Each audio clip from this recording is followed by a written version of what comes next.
nós vamos abrir as nossas Bíblias na carta que Paulo escreveu Timóteo, a primeira carta e o primeiro capítulo. 1 Timóteo, capítulo 1.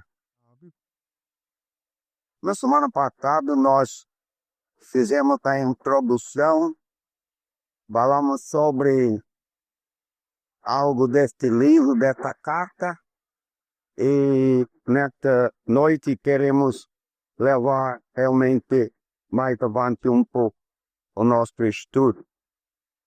Vamos orar, vamos pedir a Deus a sua orientação nesta noite no estudo. Senhor nosso Deus, nós te agradecemos pela tua palavra. Agradecemos-te, Senhor, que ela é a verdade. Agradecemos-te que o Espírito Santo da verdade é o autor desta palavra. Que ele está aqui entre nós. E não há necessidade de outro testemunho. Nós temos a pura, verdadeira palavra do Deus vivo e eterno. E nós sabemos, Senhor, que esta palavra é útil em todo sentido da nossa vida. Nós queremos nesta noite mesmo que o Espírito nos ensine através desta palavra, para que cada pessoa aqui receba nesta noite um recado do Senhor. Uma palavra mesmo que vem de Deus, porque sabemos, Senhor, que há muita palavra de homem hoje em dia, não estão no mundo, mas na igreja. Nós queremos ouvir a tua voz, Senhor. Fale-nos através da tua palavra. No nome de Jesus. Amém. Amém. Amados, nós falamos na semana passada que este livro, esta carta ao Timóteo, era escrito por Paulo, o apóstolo, para o seu filho na fé, Timóteo. E ele deixou Timóteo em Éfeso como o pastor, como ministro da igreja lá, numa cidade muito difícil mesmo para trabalhar. Um lugar para um pastor que é bem difícil, era bem difícil. Eu acho que não existe um lugar fácil, né, para um pastor. Eu acho que não há realmente lugar fácil, mas um lugar igual é de Éfeso, porque a cidade era entregue à idolatria, a grande deusa Diana, que era realmente que governava na mente e o pensamento do povo. Mas a igreja de Deus que foi salva, tinha as pessoas que foram salvos em Éfeso e fizeram a igreja, estava sendo até invadida por falsas doutrinas. Mesmo no tempo do apóstolo Paulo, havia falsa doutrina. E essa falsa doutrina estava até mesmo penetrando, entrando na igreja. E o apóstolo Paulo deixou o Timóteo lá e dizia assim para ele que ele tinha de pôr em ordem as coisas ali para não deixar essas pessoas com a falsa doutrina ter direito até de dirigir ou dizer alguma coisa lá, que a igreja mesmo ficasse, como nós diríamos assim, acordadinho para ele. Paulo gostava de usar expressões até de soldado, e nessas cartas aqui, ele volta a usar, falando de comando, falando mesmo de mandato, falando de ordem até. Eu disse na semana passada que o texto-chave desta primeira carta, aliás, podemos dizer das duas, mas é capítulo 3, versículo 15. Essa é a palavra-chave. A chave do livro da epístola, versículo 15 de capítulo 3. Para que, se eu tardar, fique ciente de como se deve proceder na casa de Deus, que é a igreja do Deus vivo, coluna e baluarte da verdade. Maravilhoso mesmo ver sempre a preocupação que o apóstolo Paulo tinha com a igreja de Jesus. Lembrando que ele mesmo confessa no primeiro capítulo aqui, que ele quer seguir a igreja de Deus. Ele pensava que estava fazendo o serviço de Deus. Ele achava que ele estava no lado de Deus e que os crentes estavam errados. E ele mesmo perseguia a igreja de Deus. Literalmente arrastava pessoas dentro para fora das suas casas. E até quando se converteu, já estava em caminho a Damasco com carta do sumo sacerdote para buscar outros crentes. Nós sabemos que o próprio Estevão, o primeiro mártir mesmo da igreja, foi assim morto com este Saulo de Tarso aí, como o silente, como aquele controlando as coisas, e o povo deixava a roupa aos pés dele, enquanto apedrejava o Estevão. Apedrejava o Estevão por crer em Deus, por crer em Jesus Cristo como o seu Salvador. Este parece estranha, talvez alguém diria, mas alguém faria isso? Meus irmãos, a história do mundo é uma história envergonhosa de quantos milhares de pessoas foram mortas ao fio da espada, o fogo na praça queimada, simplesmente porque eles encontraram com Deus numa viva e verdadeira experiência nas suas próprias vidas. Tornaram-se filhos de Deus. E porque não adotavam e não aceitavam as ordenanças dos homens, foram mortos.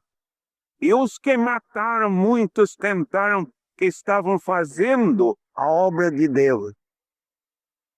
Nós, no Brasil, temos até provas disso no pouco tempo da história do cristianismo verdadeiro no Brasil. Muitos no Brasil já foram mortos por serem filhos de Deus, para aceitar Jesus Cristo como Salvador, para recusar, quebrar o segundo mandamento da lei de Deus e praticar idolatria. Este pode ser chocante, talvez, para alguém que está me ouvindo. Até perguntando, muitas vezes eu tenho feito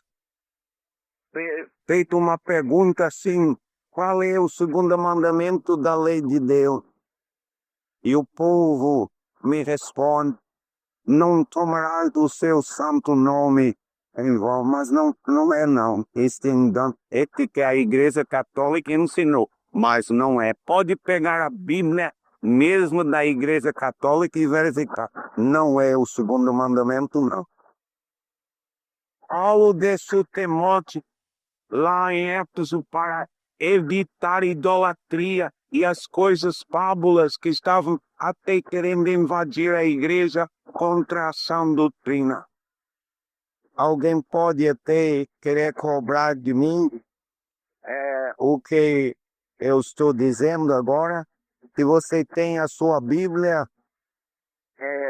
com você hoje à noite, vamos abrir a Bíblia em Êxodo capítulo 20. O segundo livro da Bíblia, Êxodo capítulo 20. Aqui nós temos escritos 10 mandamentos, o decálogo. O artículo 3, o primeiro mandamento, não terás outros deuses diante de mim. Ou como alguém tem dito, amar a Deus sobre todas as coisas. Tá bom, eu não vou discutir. Não terás outros deuses diante de mim. É. Mas o segundo, não farás para ti imagem de escultura, nem semelhança alguma que há em cima no céu. Onde está a bendita Virgem Maria? Ah, os crentes devem saber, mesmo que o católico não está mais do crente, deve saber. Onde está a bendita Virgem Maria? Lá no céu, lá no céu. Então você quebra o segundo mandamento da lei de Deus se tiver imagem dela aqui na terra. Não farás para ti imagem de escultura, nem semelhança alguma do que há em cima no céu, nem embaixo na terra, nem nas águas debaixo da terra. Não as adorarás e nem lhes darás culto. Novena, não pode.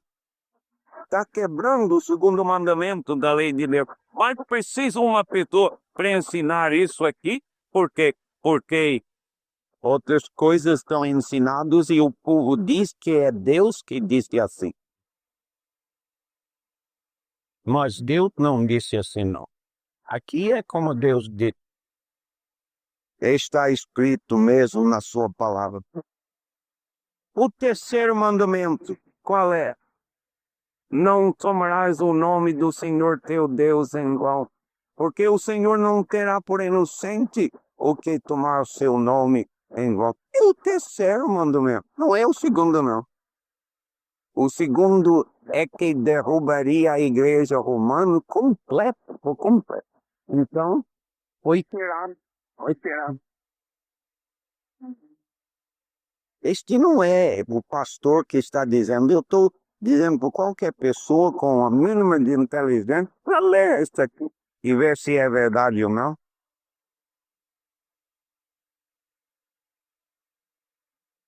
Os homens mesmo estão capazes de fazer tudo. E o problema é que muita gente morreu através da história porque recusou ter a imagem em sua casa. Recusou mesmo adorar a imagem. Ou mesmo até prestar culto à imagem. E a coisa que aconteceu com Timóteo, ele tinha de ficar numa cidade que adorava a estátua de uma mulher sensual, de uma estátua de Diana que era a deusa da fertilidade, a deusa da sexualidade. E o Paulo deixou Timóteo lá para corrigir o erro e não deixar penetrar na igreja as fábulas. Você pode verificar versículo 3 do primeiro capítulo. Quando eu estava de viagem da Macedônia e roguei permanecesse ainda em Éfeso para admoestares a certas pessoas a fim de que não ensinem outra doutrina, nem te ocupem com fábula e tecnologias sem ti, e antes promovem discussões do que o serviço de Deus na fé. Ora, o intuito da presente mostra a admoestação visa o amor que procede de coração puro e de consciência boa, e de ser tem hipocrisia. Quando nós pensamos, irmãos, até na história do mundo, o próprio Papa atual disse que uma das maiores vergonhas que a igreja tem que viver com é o que a igreja chamou a Santa Inquisição. A história mesmo da Santa Inquisição, quando milhares de pessoas foram mortas brutalmente, porque aceitavam o que Deus diz e não o que o homem diz.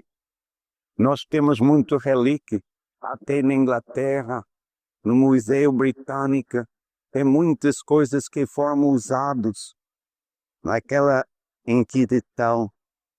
Tem camas mesmo de tortura, as coisas que quitavam o corpo, até o corpo despedaçado mesmo no meio, esticava, e todo tempo a pessoa com crucifixo pedindo a pessoa para negar a fé em Jesus Cristo, negar mesmo que só Jesus salva. E eles ficaram despedaçados. Tem um modelo lá que é uma coisa tão triste até pensar. É tamanho de uma pessoa, é chamada Virgem de Ferro. É a imagem da bendita Virgem Maria, feita por homem. Feita assim em ferro e aço. A imagem abre no meio e na porta, contando para dentro, tem ferros controlados, tem com aço realmente feitos pontos para dentro. Eles colocavam a pessoa dentro assim da imagem, pediam que eles mesmos renunciassem à fé, e eles não renunciavam, eles fechavam a porta. Quando eles fechavam a porta, todos os ferros feriam mesmo, curavam o corpo da pessoa lá. E quando abriam a porta, o corpo da pessoa estava sangrando em toda parte, pendurado na porta da Virgem de Ferro. Você já pensou como alguém pode fazer com uma pessoa como a bendita Virgem Maria, fazer uma estátua de tortura para matar a pessoa? Porque pensava que fazia a vontade de Deus, pensava que o povo que adorava a Deus como ele mesmo ordena estava errado. Paulo fazia isso. Vamos de novo ler, porque adiante mesmo eu acredito que para os meus amigos aqui tem utilidade. Capítulo 1, versículo 12. Capítulo Timóteo, 1 Timóteo 1, 12.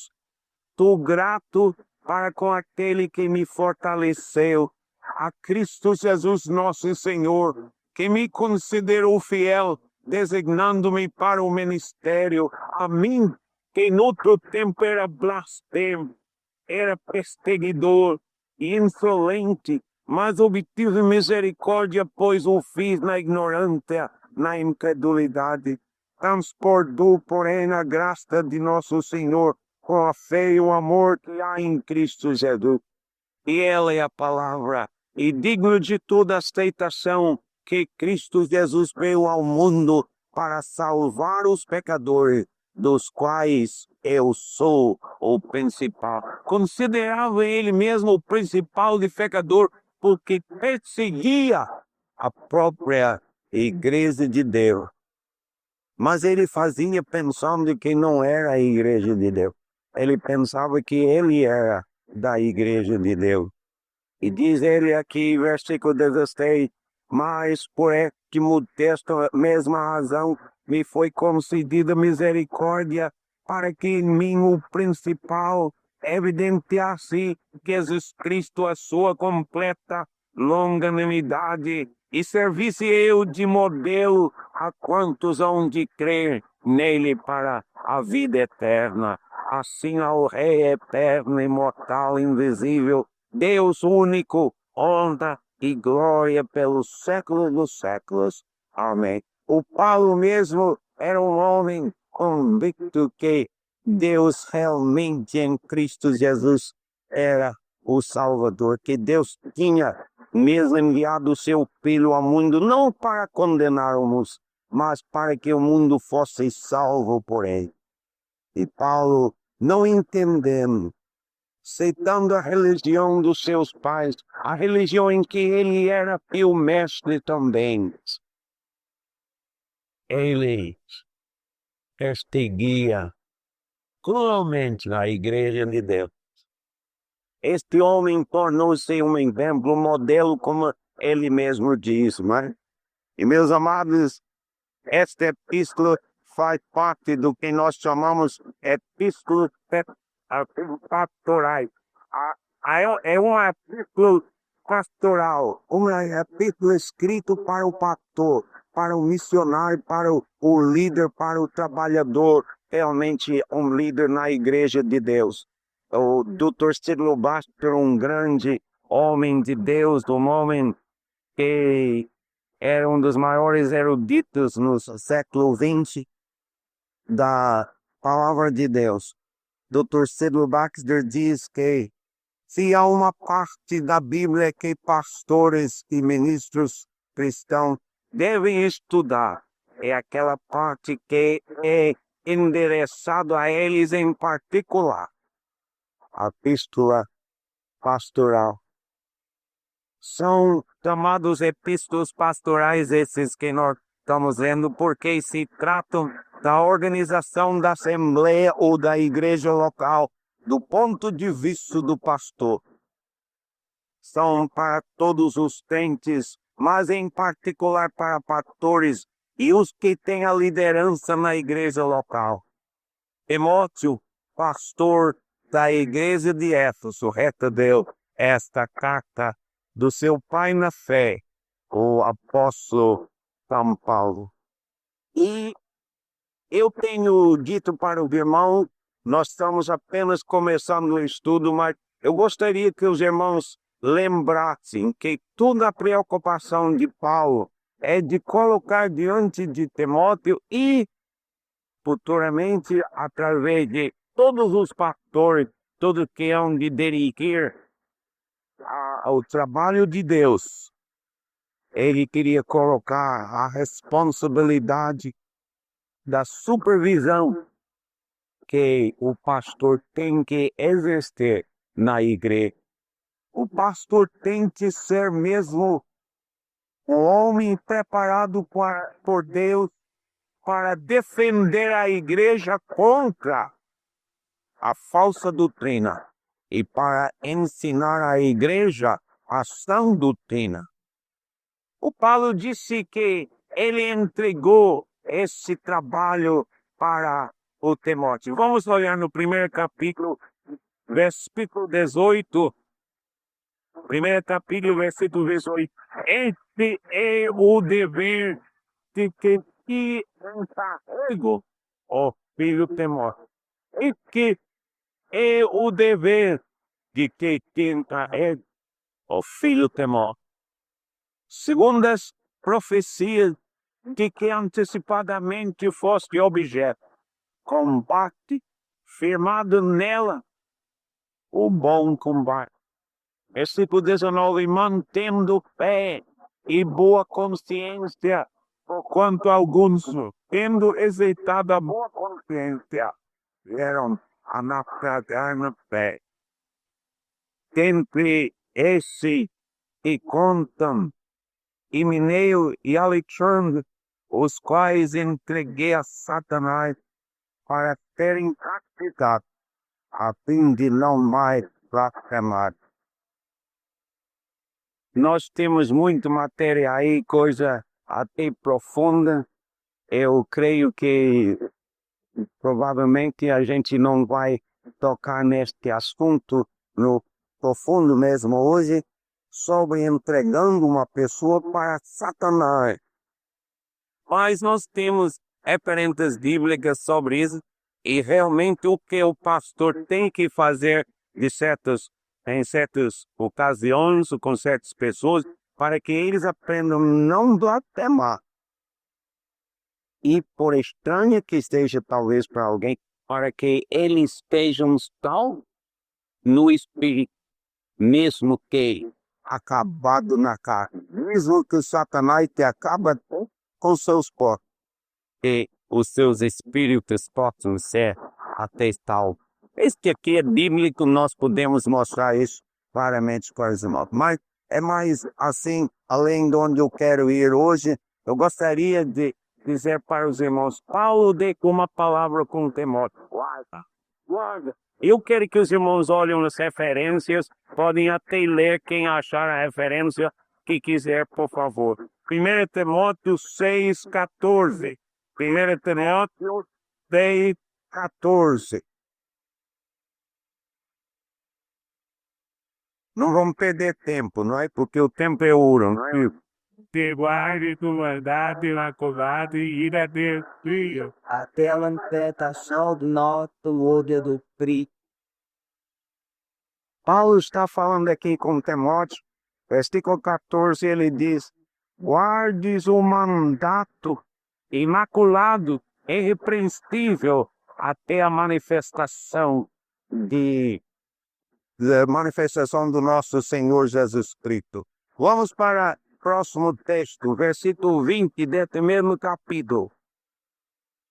E tu, ó Timóteo, guarda o que te foi confiado, evitando os falatórios inúteis e profanos e as contradições do saber, como falsamente lhes chamam.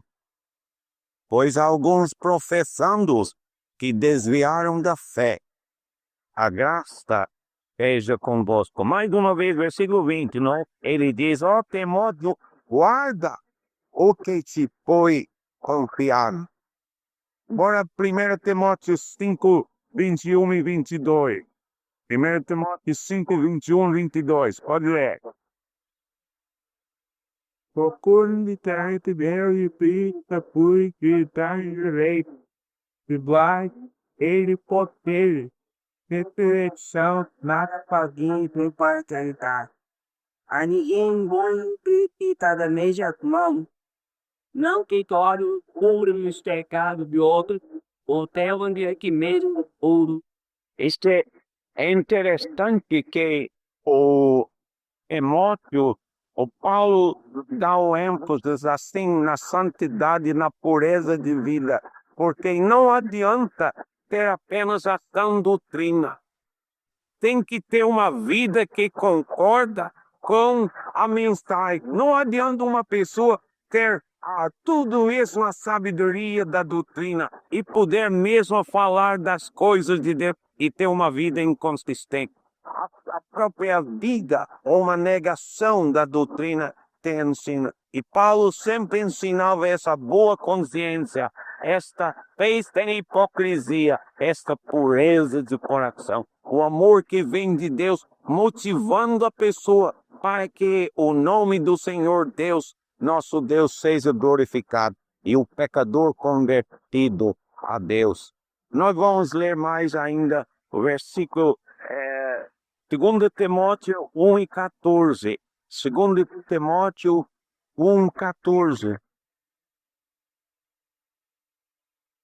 Guarde o bom depósito mediante o Espírito Santo que habita em nós. Mais uma vez, guarda o bom depósito mediante o Espírito Santo. Veja o versículo 12.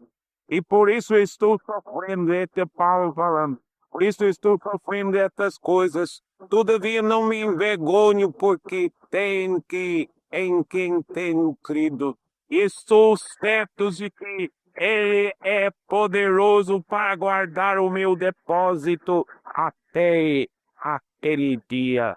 Mantenha o padrão das sãs palavras que de mim ouviste com fé e com amor que está em Cristo Jesus. Guarda o bom depósito mediante o Espírito Santo que habita em nós. Vamos acabar com estas fábulas, irmão. Então entenda de igrejas hoje em dia, tudo mesmo que está aparecendo agora é história de homem, experiências de homem. Vamos, Paulo é exortado o pastor aqui para guardar o depósito que ele recebeu do Senhor, guardar mesmo a palavra de Deus com a vida santa, com a vida mesmo separada do pecado, e assim levar esta palavra que é poderoso para salvar todo aquele que crê. Nós estamos pensando e falando hoje na época, podemos dizer, dos milagres. E o povo tudo pensa de convencer alguém através de milagre para aceitar Jesus Cristo como Salvador. Se aparecesse um milagre, a pessoa vai mesmo aceitar Cristo. Esse é para o Pai. Esse é bobagem. Eu posso ir provar das Escrituras que fé vem pelo ouvir a palavra de Deus, não vem por outro meio, não. Não tem fé que vem através de milagre, não. Eu provo até o contrário. Os apóstolos que participaram no milagre com Cristo, vendo Cristo receber do menino 5 pães e 2 peixes, e Cristo multiplicou para dar alimento para quem sabe 25.000, 30.000 pessoas, porque tinha 5.000 homens, além das mulheres e crianças. A gente chama Jesus apacentando 5.000. Nem a tua Bíblia não foi 5.000 que ele apacentou, não. Era 5.000 homens, além das mulheres e crianças. Imagina quanta gente tinha lá. Mas ele fez de 5 pães de 2 pedidos. E os próprios apóstolos carregavam o pão e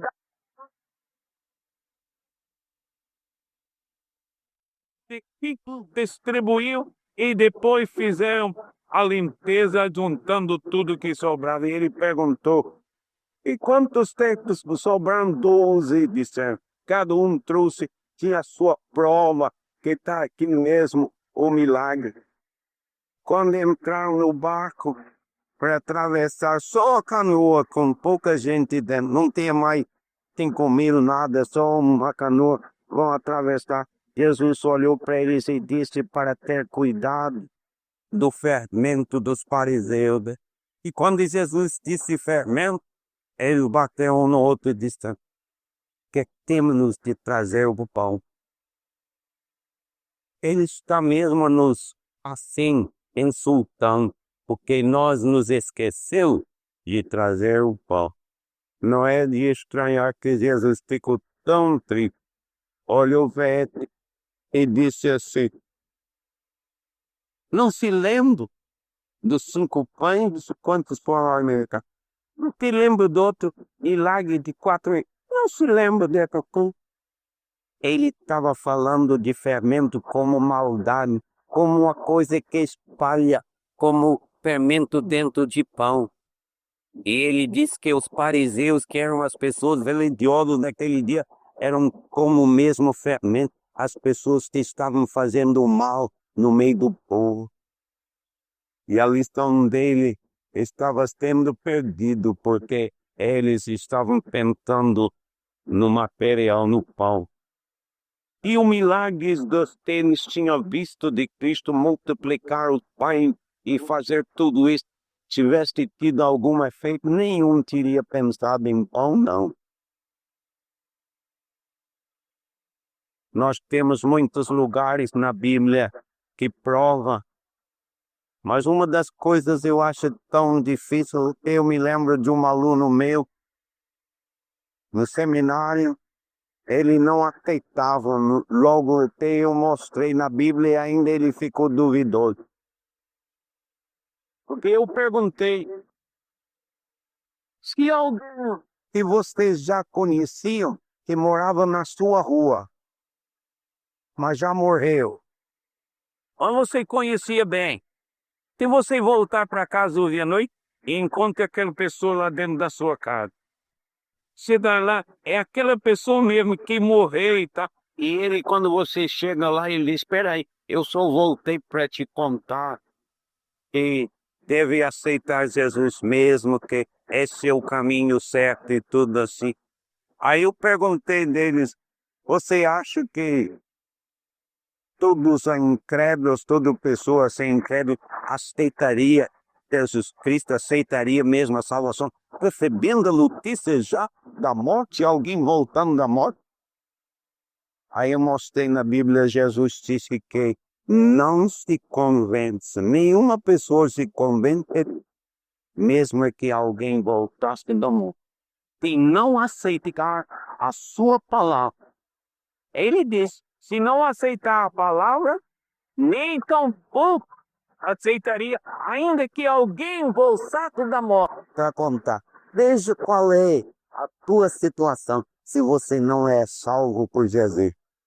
Até que Deus se epistétulo colocou na tua mente é tão profunda em Jesus Cristo mesmo.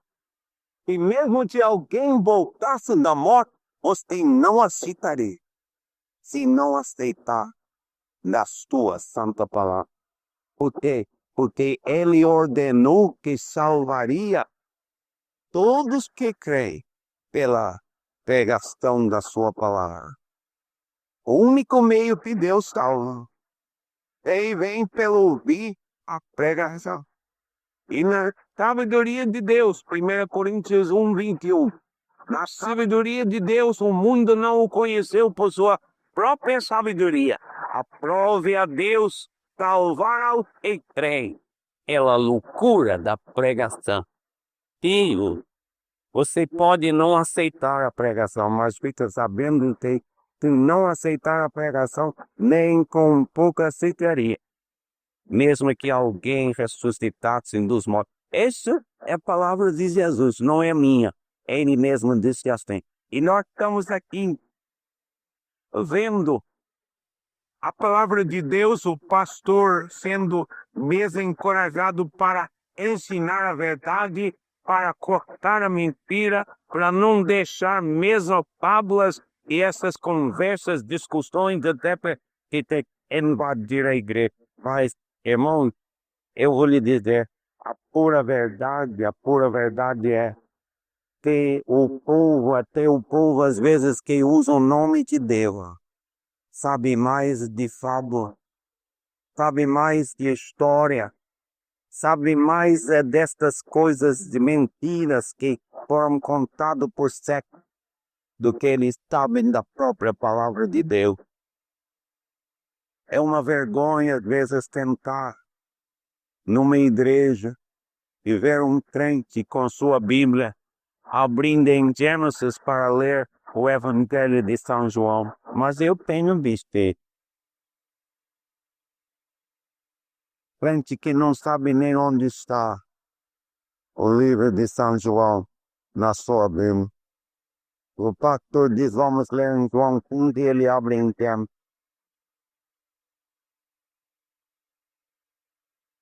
Mas vai falar com ele sobre as outras coisas. E sobre as curas, e sobre os finais. Ele é mestre, ele é doutor, já sabe tudo.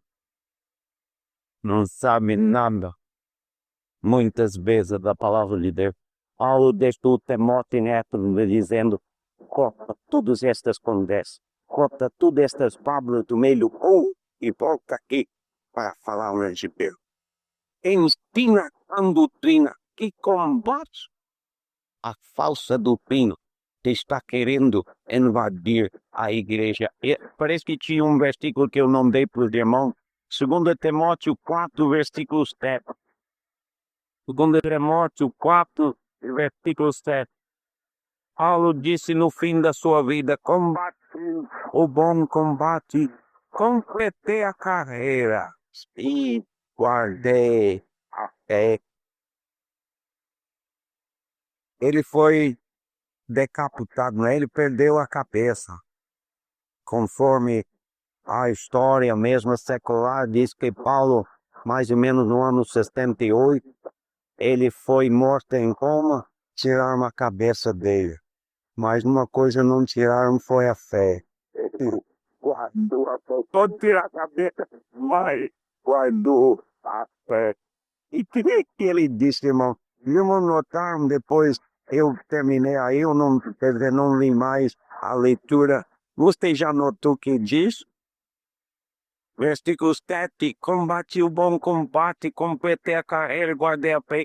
Já agora a coroa da justiça me está guardada, a qual o Senhor, este juiz, me dará naquele dia. E não somente a mim, mas também a todos quantos amam a sua vinda. Você está amando a vinda do Senhor? Está guardando a vinda do teu Salvador? O único mediador entre Deus e os homens. Eu não mostrei este versículo nesta semana, eu falei na semana passada, ligeiramente passei pelo versículo, mas eu gostaria que vocês olhassem. 1 Timóteo capítulo 2, versículo 5. Porquanto há um só Deus e um só mediador entre Deus e os homens. Cristo entregou homem. Meus irmãos, vamos ser honestos, vamos mesmo acabar com a ideia de tradição, de religião e tal. Vamos ser sinceros. Este aqui é Deus que está falando. E sabe o que ele diz? Ele diz que só tem um Deus. E ele diz que só tem um mediador entre ele e nós. Não tem um tanto que pode fazer a mediação entre ele e você. É isso que ele está dizendo. Há um só Deus, e um só intermediário, e um só mediador entre ele e o homem.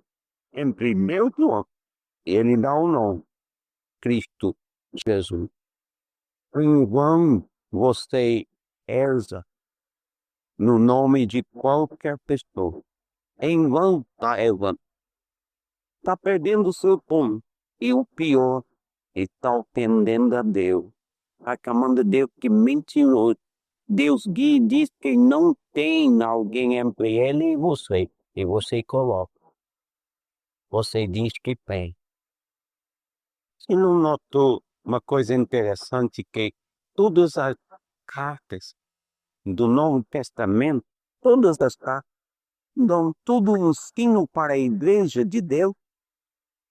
As cartas pastorais, assim para os pastores. As cartas que nós chamamos católicas são as cartas para toda a igreja, porque a palavra católica não é de uma igreja. A palavra católica quer dizer universal, é o significado da palavra. Então, as cartas para todos em toda parte do mundo, chamada carta católica, e as cartas para o pastor, nenhuma carta traz um ensino sobre um santo, nem a bendita Virgem Maria e nem outro santo. Não temos uma referência em todas as instruções que Deus deu para a sua igreja. Não tem. Você já viu quanto contaminação penetrou na igreja ao longo da sua história?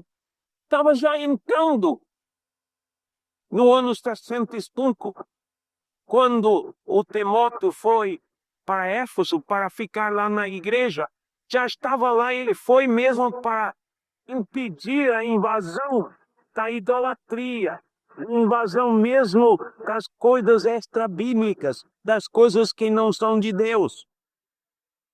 A falsa doutrina.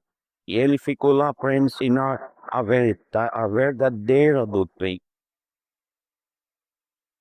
Um só Deus, você é capaz de acreditar. Dizer, não, eu concordo, só tem um Deus verdadeiro. Bem, este Deus diz que tem um só mediador entre ele e o homem. Este mediador chama-se Jesus Cristo. Você pode se aproximar a Deus por Jesus Cristo e mais ninguém. Eu me lembro de dois professores de universidade lá em Paris, e um era Dr. Donald Barnes, que era um teólogo americano, um autor de grandes obras sobre a Bíblia. Ele estava lá como professor e tinha um padre católico romano que estava também lecionando filosofia na universidade. E ele e Donald Barnes eram amigos sinceros, grandes amigos, e conversavam juntos, discutiram assim certas coisas, e moravam na mesma cidadezinha fora de Paris. Aí vieram na quinta-feira, parece 2 dias por semana, para dar aula. E eles vieram de 2 carros da mesma cidadezinha, e um dia resolveram, não, vamos fazer o seguinte, a gente vem num carro só, vamos ter a oportunidade de conversar na viagem, tá certo. Aí eles começaram a viajar juntos. E um dia, o padre disse para o Donald Barnes, ele disse, Dr. Barnes, eu Eu respeito muito a tua religião, mas eu gostaria de saber por que os crentes não colgam, não rezam através de santos, não usam assim os santos para se aproximarem a Deus. Mas antes de senhor responder, eu vou dizer por que nós católicos fazemos isso. Ele disse, por exemplo, aqui em Paris, eu sou amigo do ministro da Agricultura. E o ministro da Agricultura é um amigo do presidente da França. E às vezes, quando eu quero conseguir alguma coisa para uma igreja nossa, um lugar lá no interior e tal, que eu fosse lá para falar com o presidente, eles não me deixavam passar nem o portão. Mas eu conheço o ministro da Agricultura e eu sei que ele vai lá. Então eu chamei o ministro da Agricultura e eu disse assim para ele, olha, você é meu amigo, sou outro. Então, a próxima vez que você está falando com o presidente, você, por favor, pegue uma coisa para mim. E lá a nossa igreja está precisando de assim. E você pede, por favor, meu nome, pede ali, pede teu nome também, dizer que você quer. Aí eu vou. E ele disse, sabe, doutor, quantas vezes eu consigo o que eu quero? Porque em vez de eu ir logo falar com o presidente que eu não conheço, eu falo com alguém que eu conheço, que também conhece o presidente. Aí ele arranca. Aí o Dr. Barney disse para ele, ótima explicação da posição católica romana mesmo. É uma ilustração que é muito bom mesmo. E ele disse, vamos usar a mesma ilustração. Você sabe que o presidente aqui da França, ele tem uns filhos que ele ama muito, né? Até mesmo o povo se ama estragado por teu pai dá tudo bem. Aí o padre disse, é verdade. Ele disse, aquele filho é tudo para o pai. O pai dá tudo para ele. Ele disse, será que se aquele filho queria alguma coisa do pai dele, ele ia lá para o ministro da Agricultura e dizer para ele, olha, a próxima vez que você está falando com meu paizinho, você pede dele uma coisa para mim, tá? Aí um padre começou a estar grato. Isso é filho amado, o pai quer dar tudo para ele. Ele fala direto para o pai dele, não precisa intermediário, não. E o senhor falou a verdade, porque o senhor disse que não conhece o presidente. O problema é que o senhor não conhece a Deus, o senhor conhece a religião. Eu respeito o senhor, um homem religioso, o senhor conhece a religião. Mas se o senhor tivesse a ter o conhecimento de Deus como teu pai, e você mesmo nascesse na família dele, você ia sentir quanto ele te ama. Você jamais procuraria um intermediário, porque Jesus Cristo morreu para nos fazer família de Deus. Somos filhos de Deus. Graças a Deus é o único intermediário porque ele fez a ligação entre o pecador e Deus. Ele perdoou o pecador pelo seu sangue derramado na cruz. E ele nos trouxe pela fé dentro da família de Deus. O São João disse, amado, agora somos filhos de Deus. Agora. Não é manifesto que havemos de ser, mas sabemos que quando ele se manifestar, seremos semelhantes a ele. Se maravilha, agora somos filhos de Deus. Eu não estou esperando para ver que a minha igreja me salva. Ou se alguém pode correr na hora da minha morte e chegar e fazer algum negócio para ver se pode... Não, fica para lá, eu não preciso não. Eu já estou agora, filho de Deus. Nesse momento, ele é meu pai.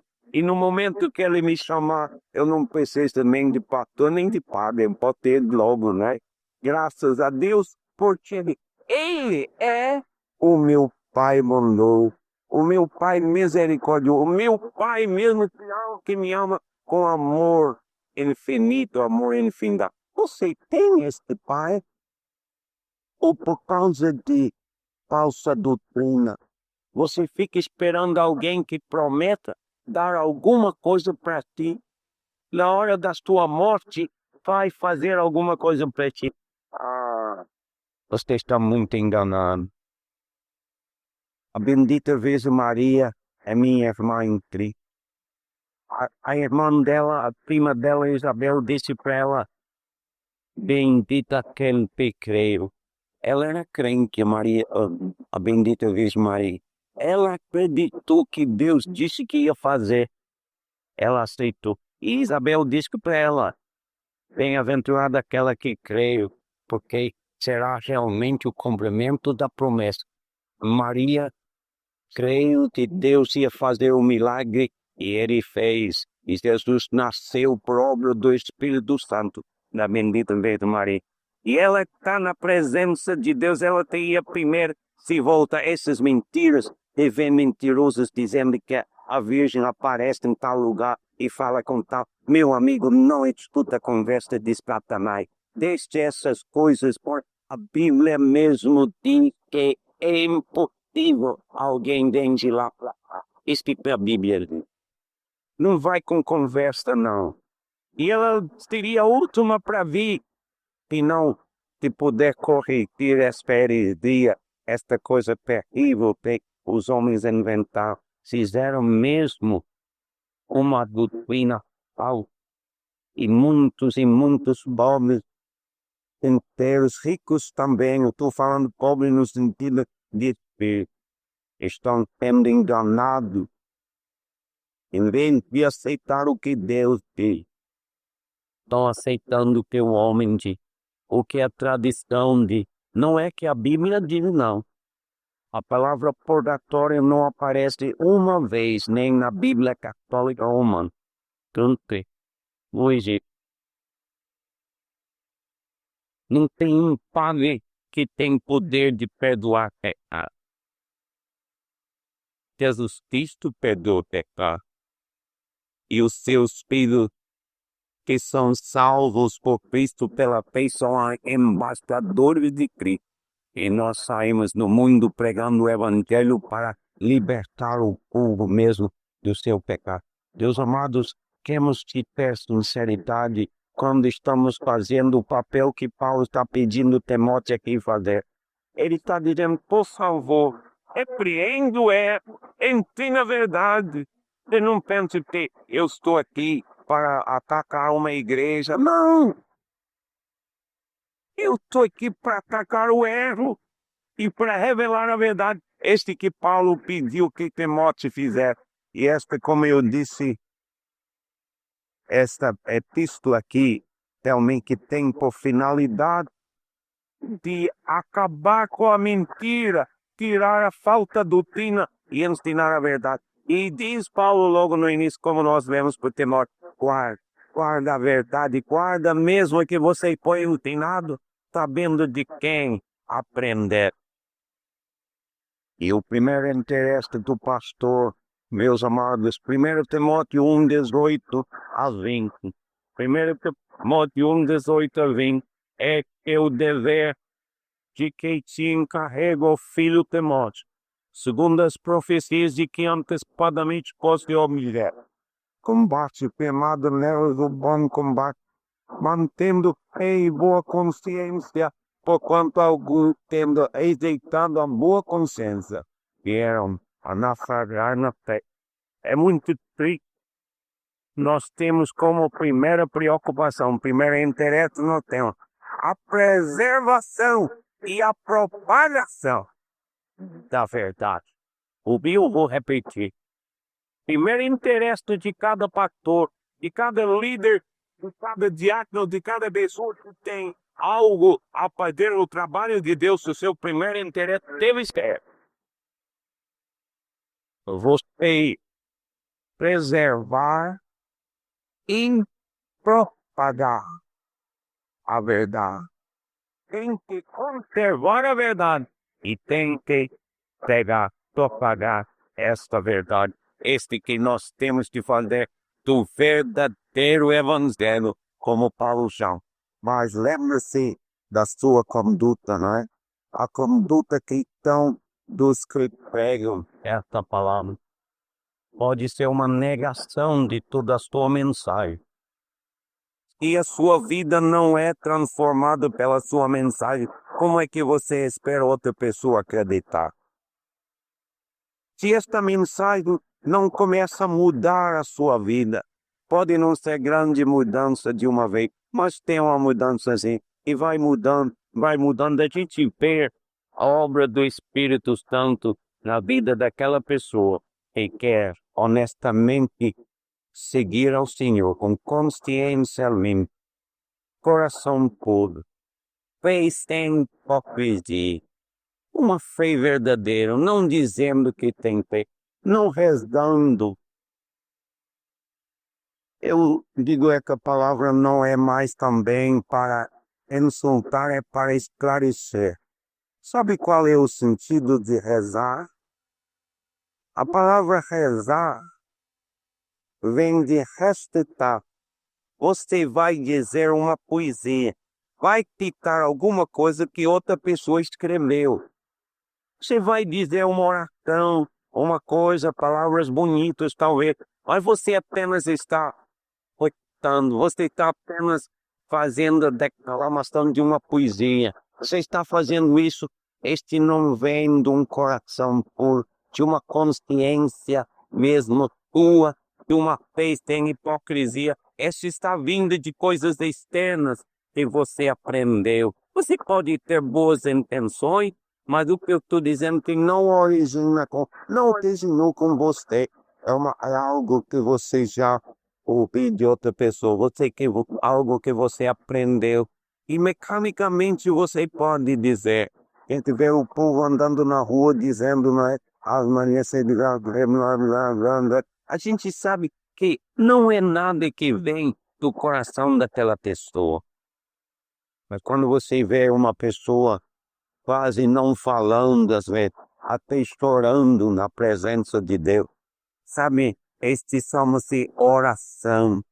A diferença entre rezar e oração, uma é cozinha e outro é oral, outro vem de ti.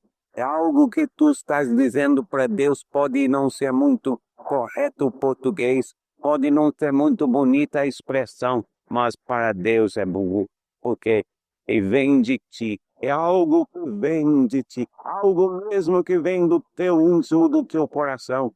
Quando tu estás dizendo para Deus, tu estás dizendo não as palavras de outro, mas está dizendo, mesmo às vezes nem podendo dizer, às vezes nós não podemos nem atar a palavra, mas chamamos a Deus e dizer, Senhor, olha no íntimo do meu coração, olha aqui dentro e verificar, Senhor, não é hipocrisia, não é algo que alguém me ensinou a dizer 20 vezes e eu vou ter algum merecimento por repetir 15, 20 vezes para fazer isso é bobagem.